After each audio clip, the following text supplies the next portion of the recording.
शाम के 6 बज चुके हैं और मतदान जो थे वो अब खत्म हो चुके हैं। फिर भी आप देख सकते हैं पीछे लाइनें कतारें लगी हुई है, लोग अभी भी मतदान के लिए रुके हुए। तो प्रशासन का कहना है कि जब तक सभी मतदाता अपना वोट नहीं देते तब तक ये ऐसी। और आप देख सकते हैं कि 6 बज चुके हैं, उसके ऊपर समय हो चुका है। और उसी तरह वोटिंग की बात की जाए तो 58.7% वोटिंग हुई है। उसी तरह बालापुर में 58.30%, अकोला पश्चिम में 54.45%, उसी तरह अकोला पूर्व में 51.28% वोटिंग हुई है और मूर्तिजापुर में 60.08% वोटिंग हुई है।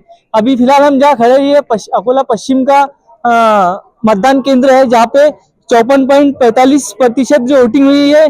शाम 5 बजे तक की वोटिंग हम आपको बता रहे हैं। तो अभी भी देखिए 6 बज चुके हैं और लोगों की, नागरिकों की, मतदाताओं की कतारें लगी हुई है, जिसमें महिलाएं भी है, पुरुष भी है, बुजुर्ग भी है।